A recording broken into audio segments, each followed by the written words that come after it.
Circle K operator Couche-Tard making a bid to take over rival and 7-Eleven owner 7&I.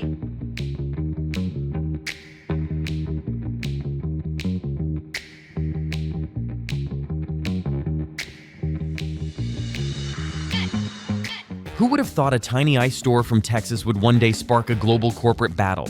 Japan turned it into a national treasure, and now another giant wants in. So why does everyone want to own 7-Eleven? From a simple ice store to a global giant. Let's go back to the roots. 7-Eleven didn't start as the giant we know today. It began way back in Dallas as a small ice house, selling blocks of ice to keep food cold. That's right, no nachos or big gulps back then. It was called Totem Stores at the time. The name changed to 7-Eleven in 1946 to reflect their extended hours, 7 a.m. to 11 p.m., which sounded wild at the time. Now, they're open 24 hours a day and serve everything from snacks to mobile payments. Over the decades, this small store turned into a massive convenience chain with over 85,000 stores in 20 countries. The unexpected king of 7-Eleven, Japan. Now this might surprise you, but even though 7-Eleven started in the US, its real success story happened in Japan. Yes, Japan took the 7-Eleven brand and made it something truly next level. While American stores mostly focus on snacks and soda, Japanese 7-Elevens have everything from fresh sushi to clean bathrooms and even bill payment services. Japan is home to over 21,000 7-Eleven stores, and in Tokyo alone, there are more than 2,800. That's a store around every corner. The stores are incredibly efficient, clean, and tech-savvy. Locals love them. Tourists are blown away by them, and that's exactly where things get interesting. So who owns 7-Eleven? Even though it started in Texas, 7-Eleven is now owned by 7&I Holdings, a giant retail group based in Japan. They bought full control of the brand and transformed it into a national treasure over there. Besides 7-Eleven, they also own Denny's Japan. Yes, the same Denny's that serves pancakes in the US, but with a Japanese twist. Now, here comes the twist in our story. Another retail giant wants to take over. Circle K's big move, the unexpected challenger. Let's talk about Couche-Tard, a company based in Canada. You might know them as the owners of Circle K, another huge chain of convenience stores. They've now thrown their hat in the ring and made a surprise move to buy out 7&I Holdings, which would mean taking control of 7-Eleven. They believe they can run it better. That's a bold claim, especially considering how tightly Japan has held onto it. If this deal goes through, it could become the biggest foreign takeover of a Japanese company ever. But not everyone is happy about it, and we'll get to why. What makes Japanese 7-Eleven so different? The secret lies in their supply chain. Every single store is connected to a fresh food system that works like clockwork. Trucks come multiple times a day, restocking bentos, rice balls, and even seasonal desserts. The food is fresh and the shelves are never empty. It's not just a snack stop, it's a daily routine for millions. And it's not just food. You can pay bills, buy tickets, and even get government documents printed. It's like a mini city hall, supermarket, and restaurant all rolled into one. That's hard to recreate in places like the US or Canada.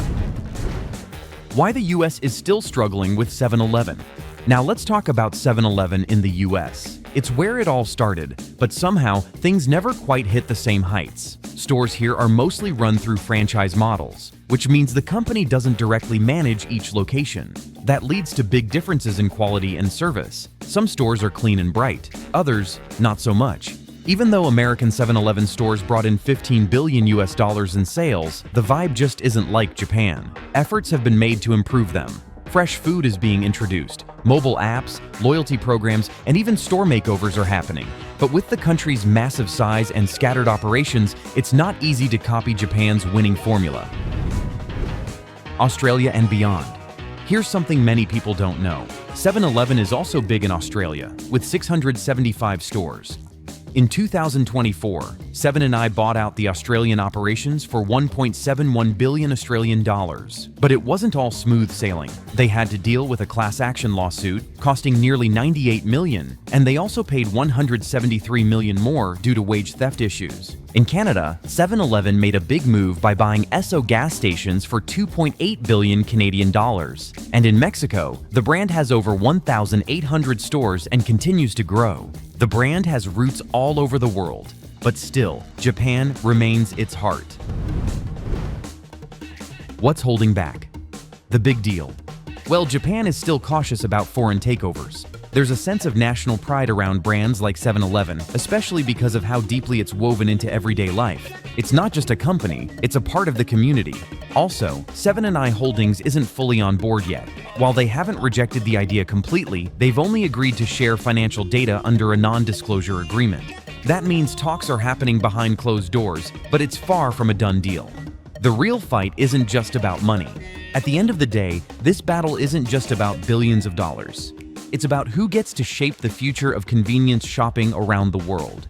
Couche-Tard wants to create a single global empire under the convenience crown, but Japan has proven that when you focus on quality, culture, and community, you create something far more valuable than just profit. If the deal goes through, you might start seeing changes in how your local 7-Eleven looks and feels. But if Japan holds onto it, expect the stores to continue leading in innovation and customer care, even if they don't look the same in every country. Either way, one thing's for sure. 7-Eleven is no longer just a place to grab a soda. It's a global symbol. And right now, the whole world is watching to see who ends up holding the keys. The battle for 7-Eleven isn't just business. It's about who controls the future of global convenience. If you enjoyed the story behind this billion-dollar clash, hit that like button, drop your thoughts in the comments, share it with friends, and don't forget to subscribe for more stories like this one.